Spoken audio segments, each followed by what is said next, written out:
বিসমিল্লাহির রহমানির রহিম। সুপ্রিয় শিক্ষার্থী বন্ধুরা, এই মুহূর্তে যারা মনোহরদী অনলাইন স্কুলের সাথে সংযুক্ত আছো, সবাইকে আন্তরিক ধন্যবাদ, শুভেচ্ছা জানাচ্ছি। আমি মোহাম্মদ ইলিয়াস সরকার, সিনিয়র শিক্ষক, মনোহরদী সরকারি পাইলট মডেল উচ্চ বিদ্যালয়। প্রিয় ভিউয়ার্স, ক্লাসটি আমার সকাল 12টায় নেওয়ার কথা ছিল।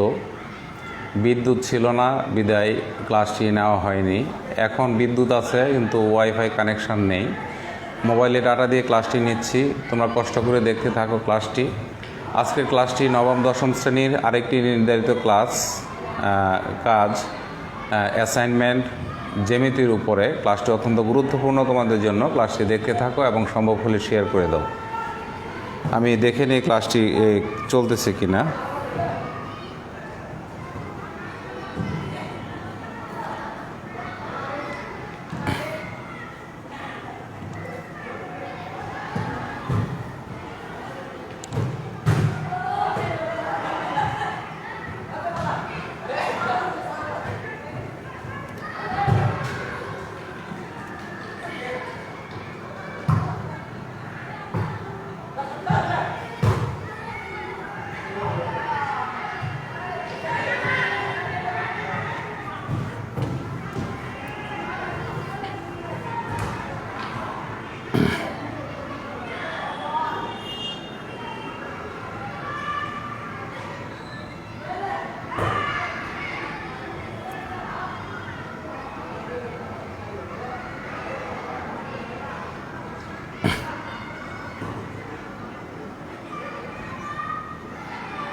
তো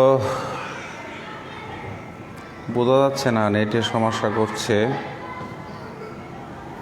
আমি চেষ্টা করতেছি ক্লাসটি করার জন্য।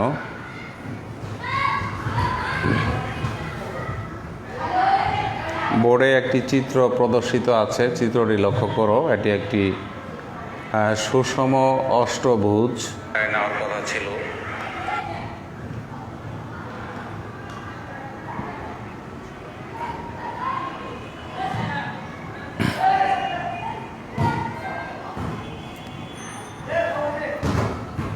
লেখাগুলো অস্পষ্ট দেখাচ্ছে।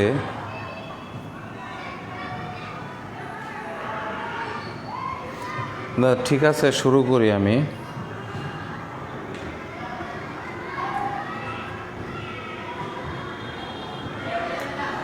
তো লক্ষ্য করো শিক্ষার্থী বন্ধুরা, কষ্ট করে করতে হবে, কিছু করার নাই। এটা আমাদের দুর্ভাগ্য যে বিদ্যুৎ থাকলে ওয়াইফাই থাকে না, ওয়াইফাই থাকলে বিদ্যুৎ থাকে না। এই সমস্যা নিয়ে কাজ করতে হবে। যতটুকু সম্ভব দেখা যায়, তোমরা কষ্ট করে দেখতে থাকো। এখানে লক্ষ্য করো, একটি জ্যামিতিক চিত্র দেওয়া আছে। জ্যামিতিক চিত্রটি একটি অষ্টভুজ। 1 2 3 4 5 6 7 8টি ত্রিভুজ আছে এখানে। প্রত্যেকটি ত্রিভুজের পরিমাণ সমান, প্রত্যেকটি ত্রিভুজের পরিমাণ সমান। এখানে কেন্দ্র হচ্ছে ও বিন্দু থেকে এই প্রতিটি শীর্ষের দূরত্ব সমান। একটি শীর্ষ দেওয়া আছে, দেখো ওপি এর মান দেওয়া আছে হলো 4। ওপি এর মান কত দেওয়া আছে বন্ধুরা? 4 দেওয়া আছে। তো ওপি এর মান 4 সেন্টিমিটার দেওয়া আছে। এখন কি কি প্রশ্ন অপেক্ষা করছে আমাদের জন্য আমরা একটু লক্ষ্য করি।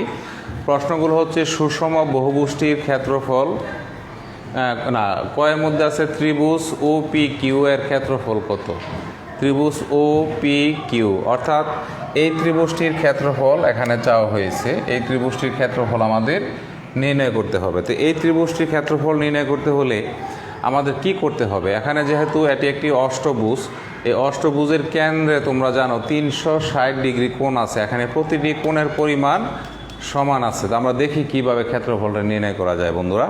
আর তোমরা জানো যে এই ধরনের সুষম ষড়ভুজ, সপ্তভুজ কিংবা অষ্টভুজের ক্ষেত্রে এই যে ভুজগুলো, ত্রিভুজগুলো সমান থাকে এবং এই দুইটি বাহু দেখো ত্রিভুজের মানে এই চিত্রটির অষ্টভুজের কেন্দ্র হচ্ছে ও এবং শীর্ষ হচ্ছে P Q R S T U V W.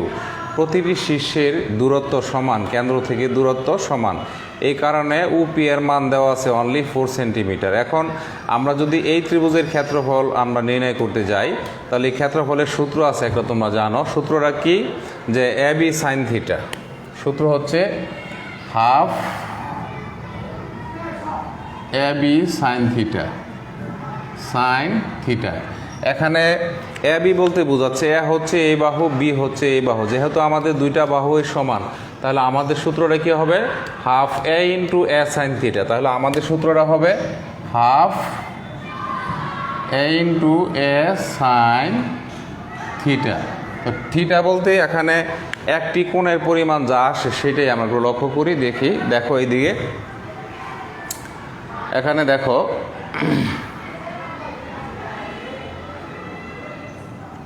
সমাধান ক, ত্রিভুজ পি কিউ এর ক্ষেত্রফল নির্ণয়। তোমরা সুন্দর করে এটা এভাবে লিখবে, তারপরে লিখবে দেওয়া আছে P Q R S T U V W একটি সুষম অষ্টভুজ, এর কেন্দ্র থেকে সকল শীর্ষবিন্দুর দূরত্ব সমান হবে।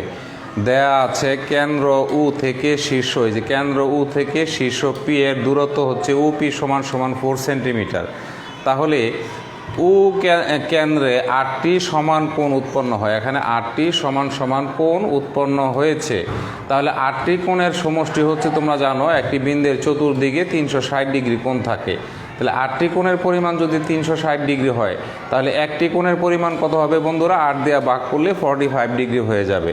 তাহলে এই ত্রিভুজের ক্ষেত্রফল কি হবে? কি বলছিলাম আমি? হাফ ইন্টু এ ইন্টু সাইন থিটা। এখানে থিটা মানে হবে 45 ডিগ্রি। দেখো এই যে, অতএব ত্রিভুজ পি কিউ এর ক্ষেত্রফল হাফ ইন্টু এ সাইন থিটা। এখন যদি বন্ধুরা আমরা হাফ ইন্টু এর মান হচ্ছে 4 সেন্টিমিটার, এটাও 4 সেন্টিমিটার, সাইন 45 ডিগ্রি মান হচ্ছে 1/√2। তাহলে এই 2 আর 4 যদি কাটাকাটি করি, 4 দুগুণে কত হয়? 8 সেন্টিমিটার স্কোয়ার ইন্টু 1/√2। তোমরা দেখো, তাহলে এটাকে কি লেখা যায়? 4 ইন্টু 2 ইন্টু 1/√2 সেন্টিমিটার স্কোয়ার। তাহলে 4√2 সেন্টিমিটার স্কোয়ার। তাহলে আনসার কি হবে? আনসার হবে কয়ের 4√2 সেন্টিমিটার স্কোয়ার। এটি হবে আনসার। দেখা যাচ্ছে কি না বুঝতেছি না। দেখো লেখাগুলো ঝাপসা আসতেছে। তাহলে আমাদের ক হয়ে গেল বন্ধুরা।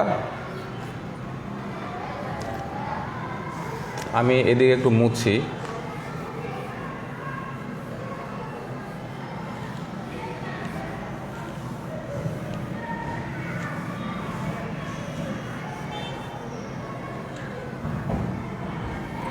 ক্ষয়ে কি বলছে? সমাধান খ। ক্ষয়ে বলছে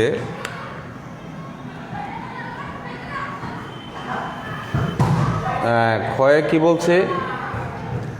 যে সুষম বহুবষ্টির ক্ষেত্রফল, এই টোটাল বহুবষ্টির ক্ষেত্রফল নির্ণয় করতে হবে। টোটাল এই 8টা বহুভুজের ক্ষেত্রফল নির্ণয় করতে হবে বন্ধুরা। তো 8টা বহুভুজের ক্ষেত্রফল যদি আমরা নির্ণয় করতে যাই, বিদ্যুৎ চলে গেছে।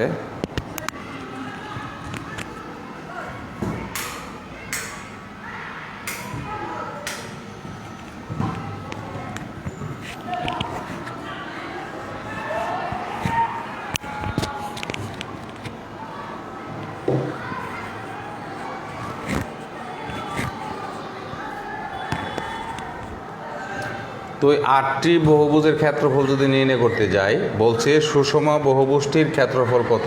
তাহলে একটি সুষম বহুভুজ, এখানে এটি একটি অষ্টভুজ। এখানে অষ্টভুজ মানে 8টি সমান সমান ত্রিভুজ উৎপন্ন হয়েছে।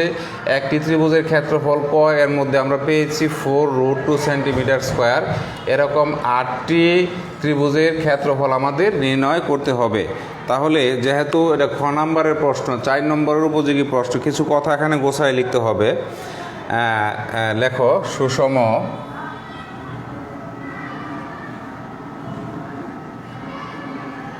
সুষম বহুভুজটির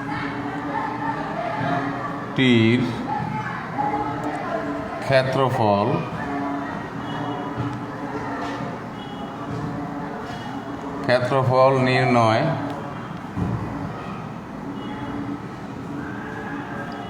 নির্ণয় করতে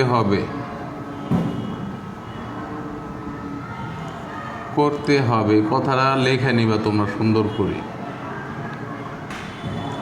নির্ণয় করতে হবে ঠিক আছে। তারপরে এটা মুছে নিই যেহেতু এটা আমার দরকার নাই।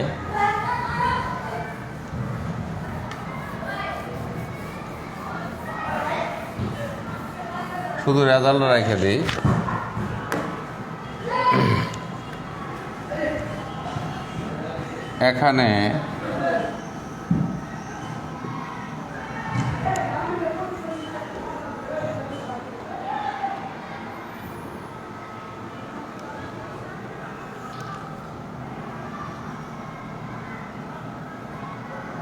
এখানে সুষম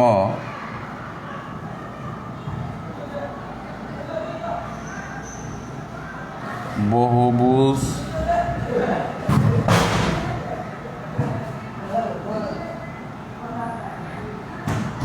বুঝটি একটি অষ্টভুজ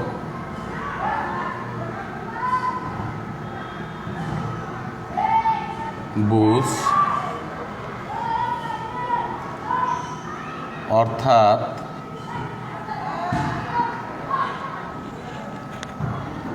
এখানে 8টি সমান ত্রিভুজ বিদ্যমান। এ কথাটা লিখবা বিদ্যমান। তাহলে একটি ত্রিভুজের ক্ষেত্রফল যদি আমরা পাই তাহলে এটাকে 8 দিয়ে গুণ দিলে তো 8টি ত্রিভুজের ক্ষেত্রফল হয়ে যাবে। তো ক থেকে পাই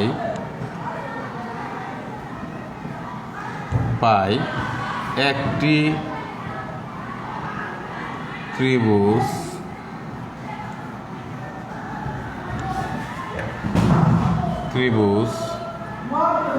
পি ও কিউ এর ক্ষেত্রফল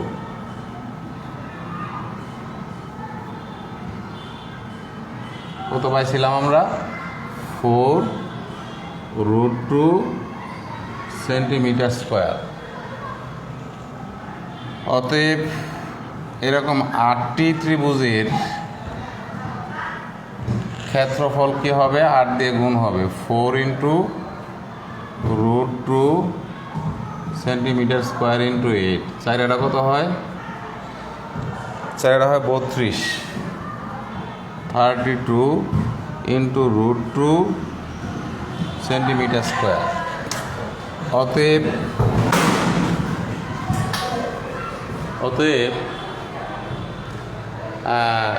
লিখতে পারবো সুষম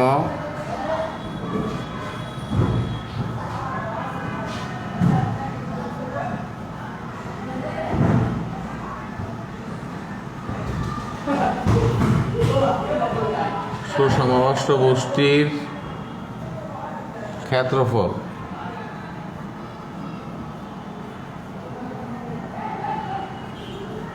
(32 ইন্টু √2 সেন্টিমিটার স্কোয়ার। আনসার লিখবি তোমরা 32 ইন্টু √2 সেন্টিমিটার স্কোয়ার। তাহলে খ হয়ে গেল বন্ধুরা। উঠিয়ে নাও তোমরা।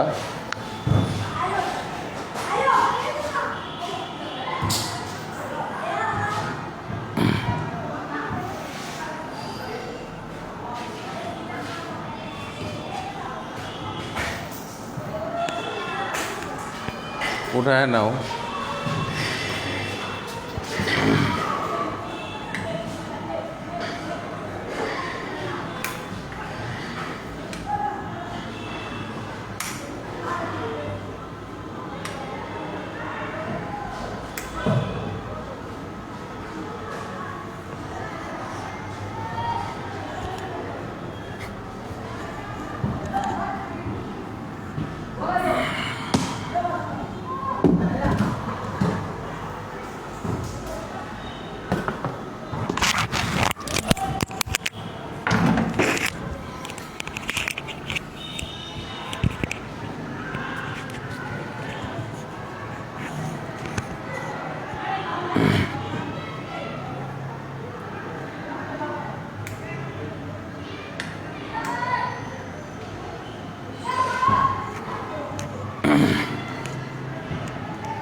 তাহলে আমাদের খ হয়ে গেল। এখন আমরা গ করব বন্ধুরা।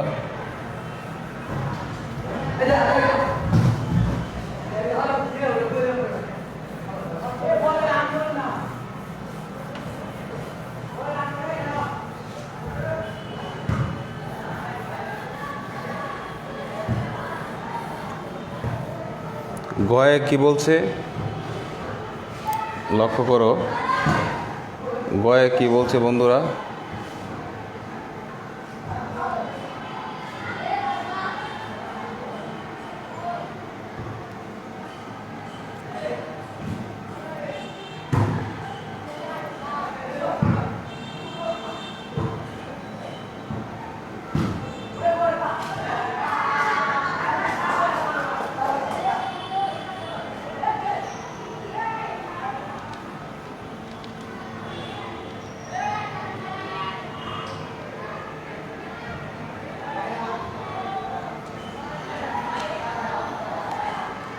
খবর আছে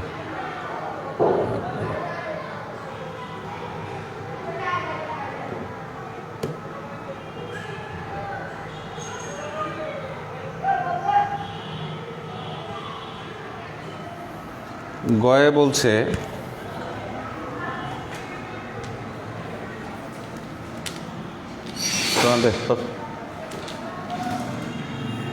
গয়ে বলছে সুষম বহুপুষ্টির মধ্যে কোনটির ক্ষেত্রফল নির্ণয় সহজতর বলে তুমি মনে করো? অনিয়মিত আকৃতির ও সুষম বহুভুজের মধ্যে কোনটির ক্ষেত্রফল নির্ণয় সহজতর বলে তুমি মনে করো? অনিয়মিত আকৃতির গ নাম্বার,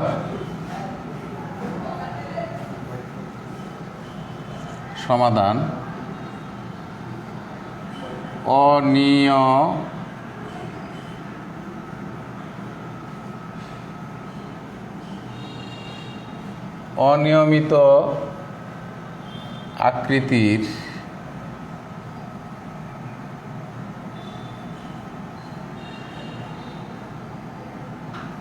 অনিয়মিত আকৃতির ও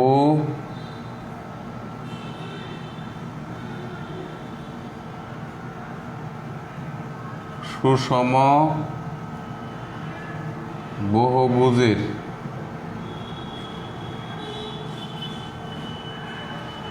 অনিয়মিত আকৃতির ও সুষম বহুভুজের মধ্যে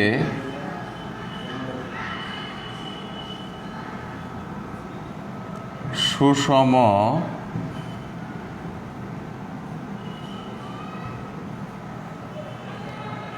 বহুভুজের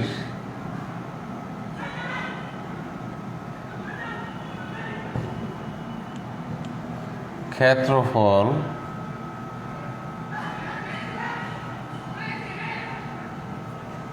নির্ণয়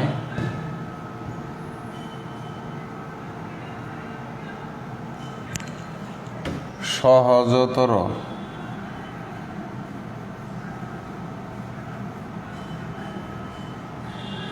বলে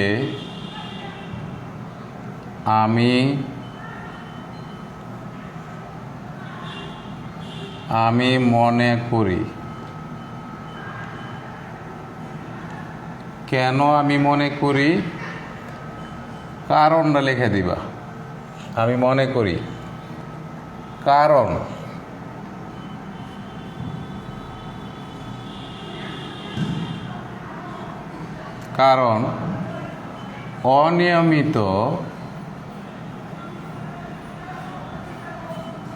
অনিয়মিত বহুভুজের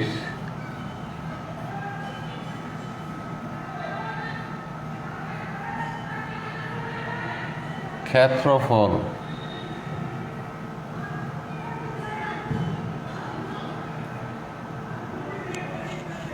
নির্ণয়ের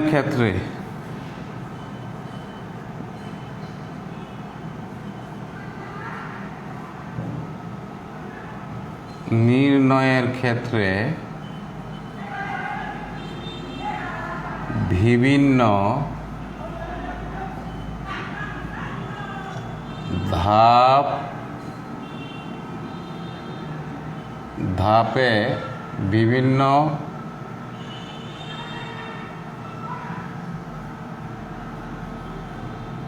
ধাপের ক্ষেত্রফল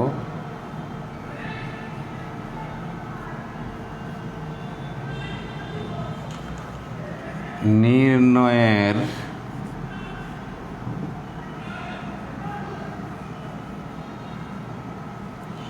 মাধ্যমে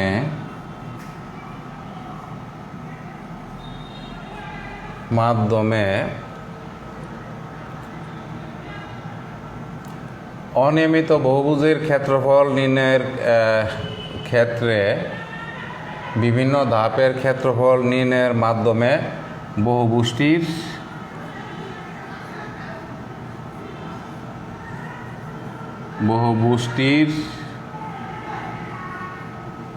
ক্ষেত্রফল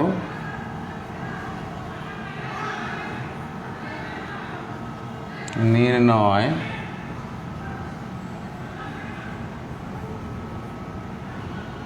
করতে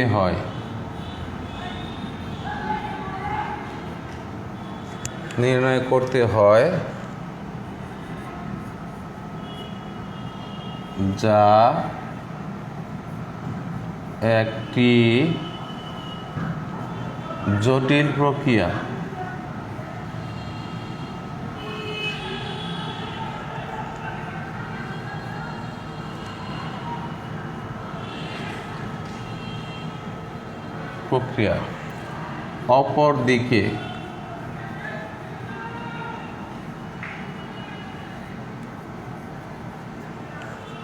অপরদিকে সুষম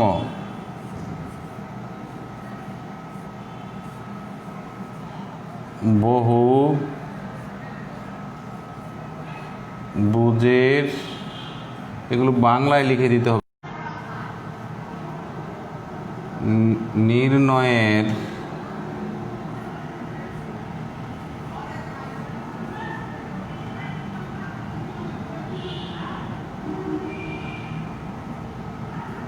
নির্ণয়ের ক্ষেত্রে কেবল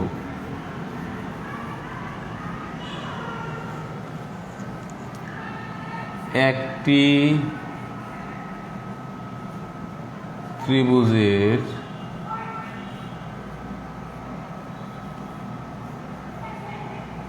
ক্ষেত্রফল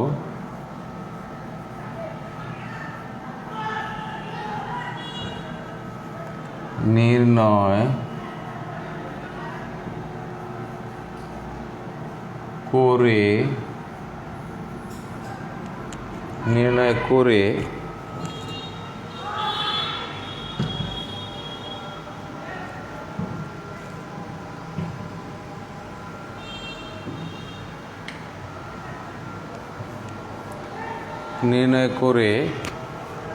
সমগ্র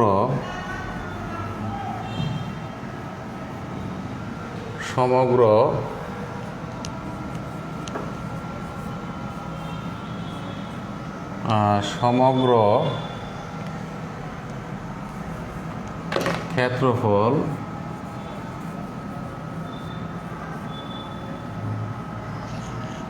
নির্ণয় করা যায়, যাহা সহজতর।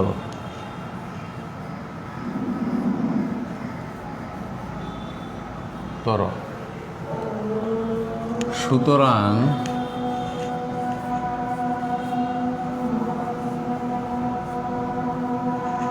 বলা যায়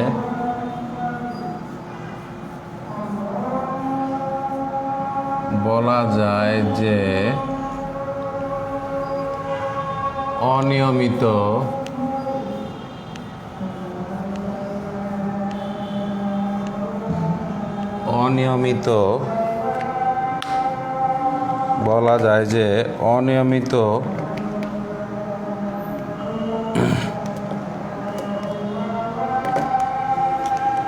আকৃতির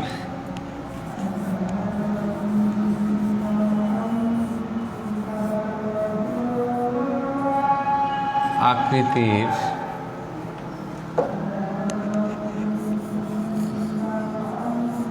বহুভুজের তুলনায়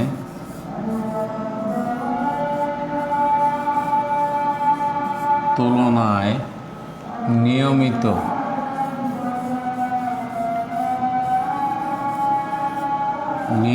আকৃতির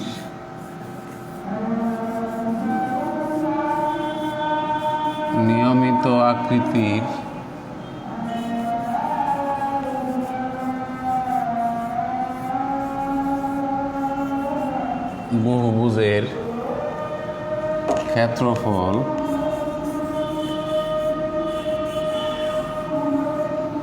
নির্ণয়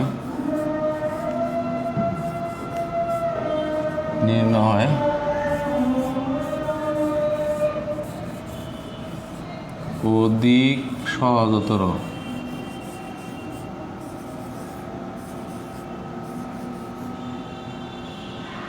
সহজতর।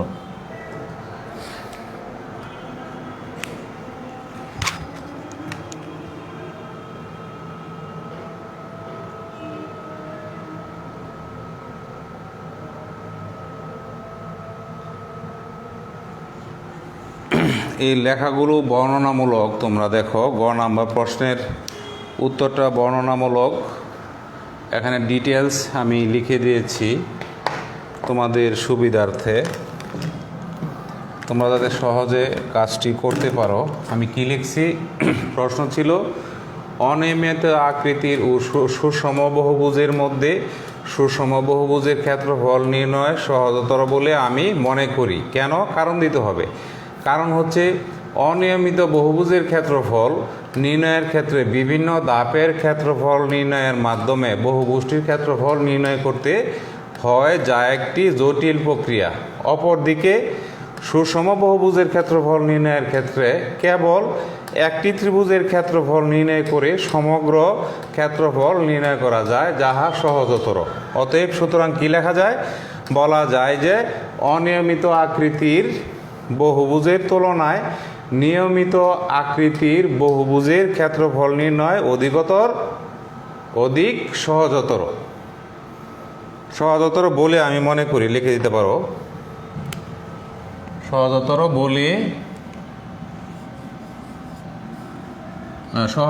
আমি মনে করি।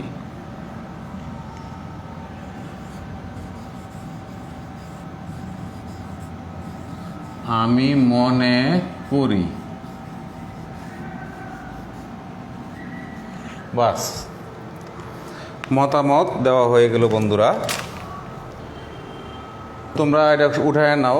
আমি জানি অনেক ডিস্টার্ব হয়েছে ক্লাসে, কারণ ওয়াইফাই নাই। মোবাইলের নেট দিয়ে ক্লাসটি আমি উপস্থাপন করেছি, কতটুকু যুক্তিসঙ্গত হয়েছে জানি না। আর আমি তোমাদের